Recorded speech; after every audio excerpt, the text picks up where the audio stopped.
Hey, this is Leif Gamford. I played the cash register thief in The Amazing Spider-Man, and you're listening to the Everything Geek podcast.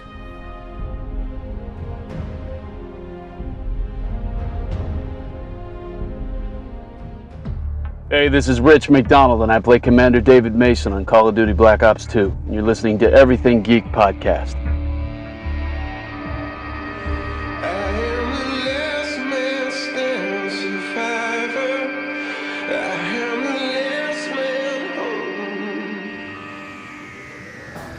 Hello, I'm Simon Fisherbecker. You probably know me better as Dorian Moldovar from Doctor Who, or the Fat Friar from Harry Potter. And this is Everything Geek Podcast.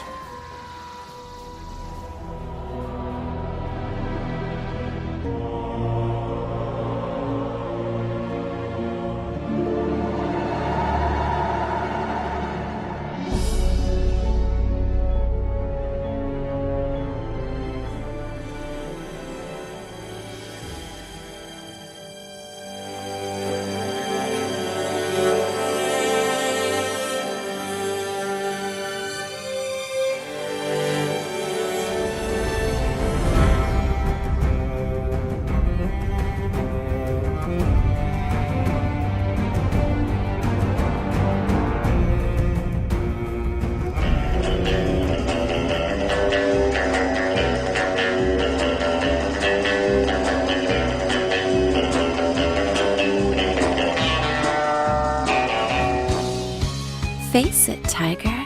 You just hit the jackpot with the Everything Geek podcast.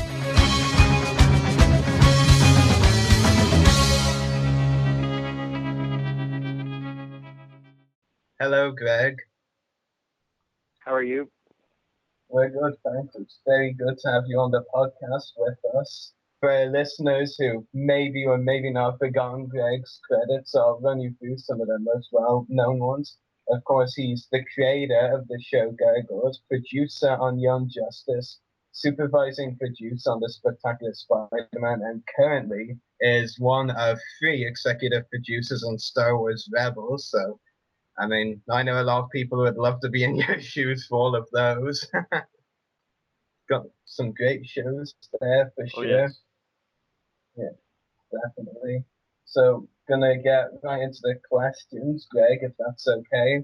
My first question for you is, how did you first decide you wanted to be involved with animated TV shows, and were you always a fan of animation? I was always a fan of animation. But I didn't set out to be involved in animation. It sort of evolved, or I stumbled on it, probably is a better way of putting it. I had been working for DC Comics in New York for a few years as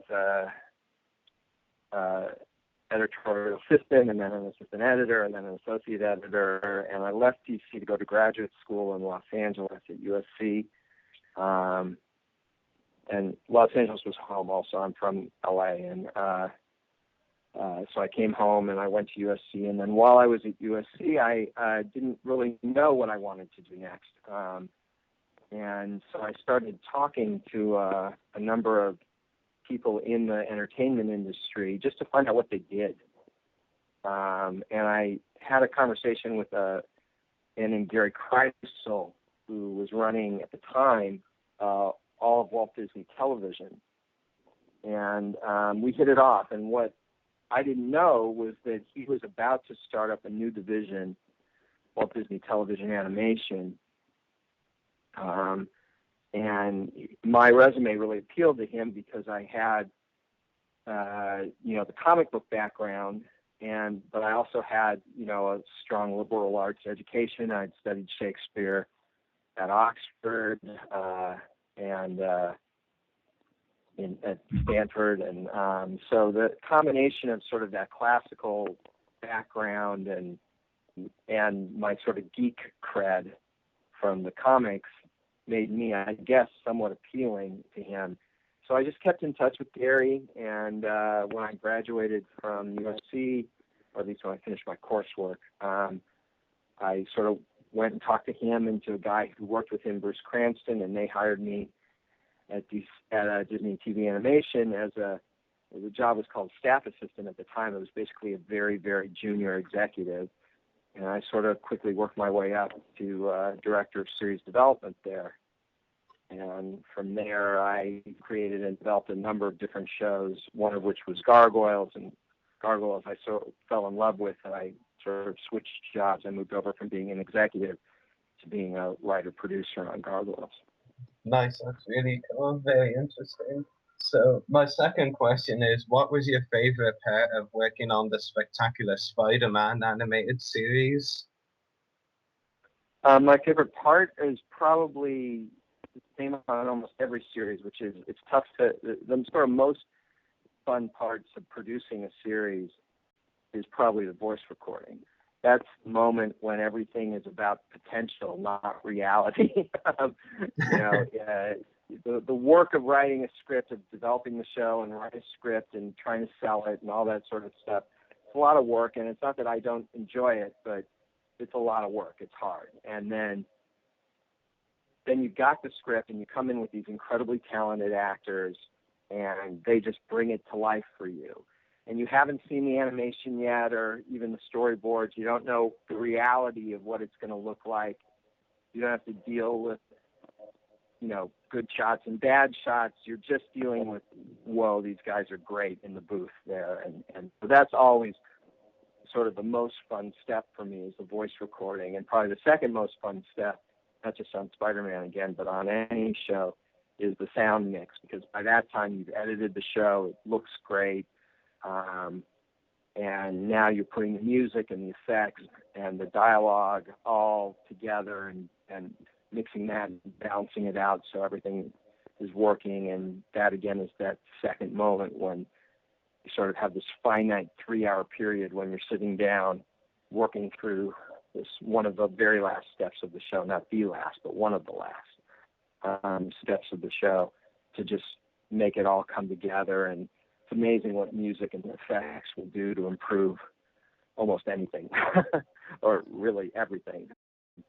And so, again, it just is this great moment. So those are probably my favorite 2 points in the production because they're very finite. It's 3 hours for the voice recording, about 3 hours for a sound mix. And you get so much out of both. It's a lot of fun. Yeah, sounds great. That's really cool. My favorite question is, again, Spectacular Spider-Man related. If you could have done just one more thing before the Spectacular Spider-Man was cancelled, what would it have been? Like a new character from the comics, a storyline, etc.? Well, there isn't just one more thing. I mean, we had an original game plan, which was to do 5 seasons that would have covered Peter's junior and senior year of high school.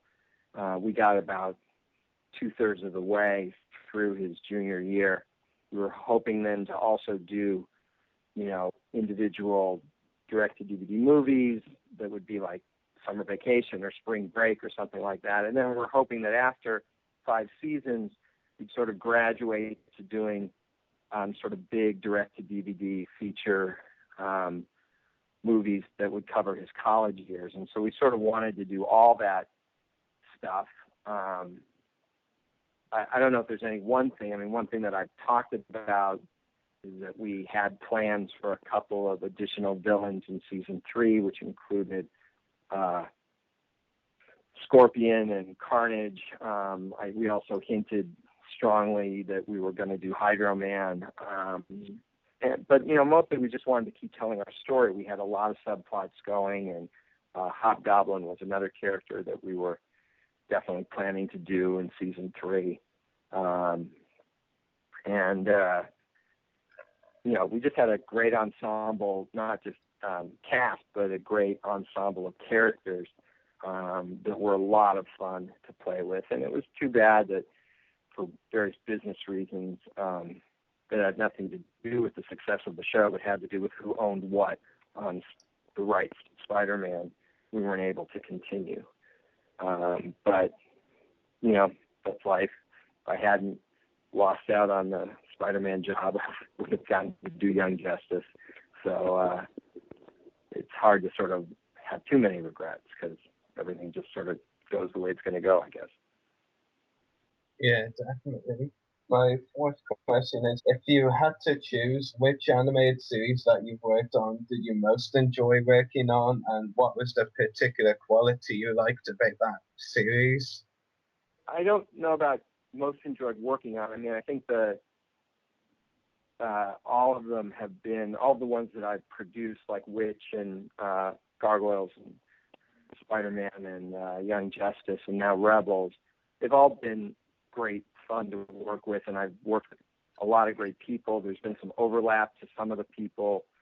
You know, some of them I worked on multiple shows with, some of them I only worked on one. All that's always fun. If I had to pick the one show that means the most to me, it's probably Gargoyles, just because I created that show, and it was, you know, it's owned by Disney, but it was an original property, and that's probably the one that's nearest and dearest to my heart. You know, I've got all the shows have great fans, but the Gargoyles fans have been so good to me over the years, and you know, I got tons of stories I'd still love to tell, really on all the series, but definitely on Gargoyles, and so I think that's the one that I have the greatest affinity for. But in terms of enjoying the process, I don't think there was one that I don't know that I enjoyed the process on Gargoyles any more than, say, Young Justice or vice versa. You know, the process is a lot of fun and a lot of work, and there are good days and bad days on every series. But you know, I've been very blessed career-wise, and so in a big picture sense, I don't have a lot of complaints. Although on a day-to-day basis, I have tons of complaints. Yeah, it's very cool. My fifth and final question is, how does it feel to be working with Dave Filoni and Simon Kinberg as executive producers on Star Wars Rebels? And what can you tell us about the Ralph McQuarrie influence on the series? Rebels has been a great fun. Dave and Simon are terrific. I just got off the phone with Simon about a half hour ago. Dave is at the moment in China working with the people who are animating our series. And, you know, it's just been great. I mean, I was definitely the last guy in the door, so to speak. Dave and Simon have been working together on Rebels for some period of time before I came aboard, and really developed the show. I like to think I helped once I got there. But the truth is that they really had some great stuff before I even walked in the door on it. And then the three of us, with some help from some great people at Lucasfilm, really sat down. We talked in depth about the characters, and we really broke the whole season together. And then brought in writers and started breaking individual episodes. But it's just, you know, it's been a blast. In terms of the McQuarrie stuff, I'm constantly amazed, not by the quality of it, because I already knew about how great the stuff was. I already knew about the quality of Ralph's work and how wonderful all that inspirational art was. What I didn't realize was the quantity of it. I didn't fully know just how much art Ralph produced for Star Wars. So I'm constantly seeing new stuff and going, well, this is cool. And they're like, yeah, Ralph did this 30 years ago or 20 years ago or something like that, you know. And, you know, constantly blown away by how much there is and how much we're able to sort of make use of inspirationally on Rebels. I mean, we're constantly pulling more Ralph art out and using it as inspiration for this new character or that new location or this ship or that. Ralph is sort of an unending source of inspiration for us, and it's just wonderful. Yeah, it's great, definitely, and I'm very excited for Rebels, so thank you very much, Greg, for answering my questions, and I'll let my co-host Dan ask his now. Okay. Hello, Mr. Weisman. This is Dan. I must say it's an incredible honor to be talking to you. I will get on with my questions. Which was the most challenging part in making the TV show Gargoyles? It's a long time ago. I think for us, one of the challenges was, I suppose, just convincing people to check us out. I don't think that, Disney hadn't done any show like that in the past. And to be honest, there weren't a lot of shows out there like us in the same category. The big exception, the big sort of trailblazer being Batman the Animated Series.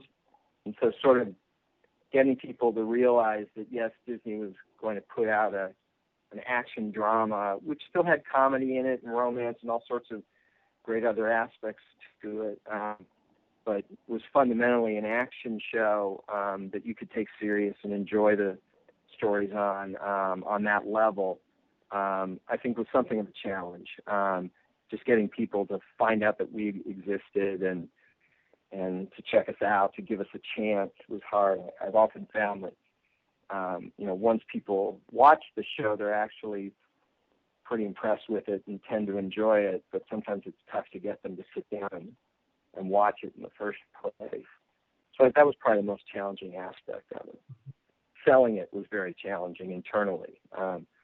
It took me 3 pitches to Michael Eisner before he finally bought the show over a period of 1.5 years to sell the show before we could even got the green light to go into production. So that was a very challenging aspect to it as well. It does sound really challenging, especially the 3-time pitching to Michael Eisner. But the show has proven its quality over time, and it really has cemented its status as a cult classic. Well, thanks. My next question is, which was your favorite villain to use on The Spectacular Spider-Man? I don't know that I have one favorite. They were all so much fun. I mean, what Steve Bloom did with Green Goblin was fantastic, but what Peter McNichol did with Doc Ock was also great. And really, there wasn't, part of it was that we got great designs from Sean Galloway, that captured sort of their classic look of the characters, made them feel very iconic, but were still very fresh and contemporary. And then part was, again, we had this phenomenal voice cast directed by Jamie Thomason. And so we had these terrific actors, Tricia Helfer bringing Black Cat to life, Xander Berkeley bringing Mysterio to life. All these great performers. John DiMaggio did both Hammerhead and Sandman for us. Kevin Michael Richardson did Tombstone, following in the footsteps of Keith Davis, who performed the role just in the very first episode. And they were all so good that really all those villains were a pleasure to work with, and we were always excited to bring them back in different stories, different combinations. There wasn't one in there that struck me as a dud. My mind doesn't really work in terms of picking favorites. It's just not how my brain works, but I really did enjoy working with those characters. Indeed, they were all awesome. And thank you very much for making my favorite villain, Doc Ock, as awesome as he was with Peter McNichol, voicing him. Peter was just great. I mean, I loved Peter playing Dr. Octavius in the first few episodes as this timid soul. And then just once he breaks out and becomes Dr. Octopus, Peter just really went to town with it, and it was so much fun. It was really awesome watching it. My next question, which character from any of your TV shows, Young Justice, Spectacular Spider-Man, and Gargoyles, and any other show, do you most identify with? Well, there's a character on Gargoyles called Vinny, Vinny Gregoria, and often, not always, but often I sort of wrote him as a stand-in for myself. And we don't actually have that much in common. Vinny was this sort of Italian from New York, and I'm a Jew from Los Angeles, so we don't have that much in common. But the way Vinny sort of stumbles through life reminds me of myself, and I often sort of used him to voice certain feelings that I was having, particularly in an episode called The Journey, which was first episode of the Goliath Chronicles, which was the only one I really worked on, and which I rewrote the way I wanted it in the Gargoyles comic book as a two-parter, Night Watch and The Journey in the comic. And so Vinny sort of became my stand-in in that episode as I was writing it. So I guess if there's any one character that I identify with, it's probably that. But there are aspects of a lot of those characters in me. I mean, I think I've got some of the same desires as Xanatos for immortality. Yeah. I just go about it a different way.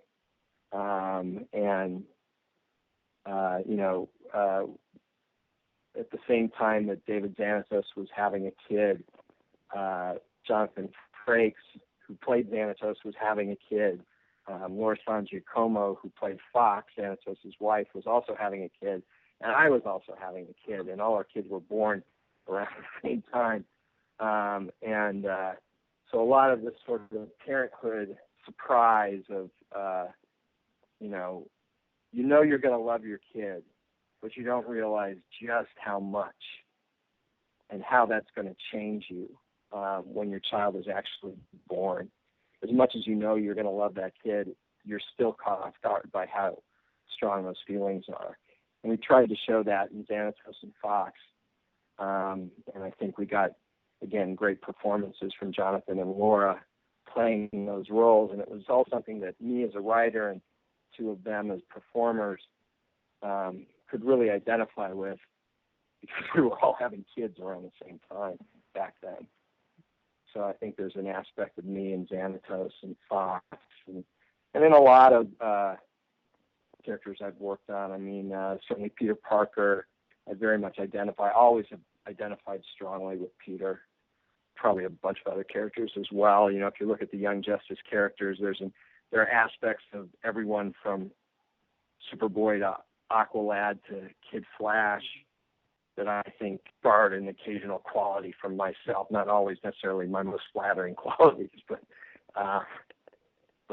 qualities of mine that have gone into those characters that I identify with. So it's sort of spread all over. And thank you very much for your detailed and at points really deep answer. Especially very interesting about Vinny. I didn't expect that a part of the answer. No, he's pretty obscure, but yeah, I Yes. definitely have an affinity for Vinny. Well, I too am one for obscure characters. I love a lot of obscure characters.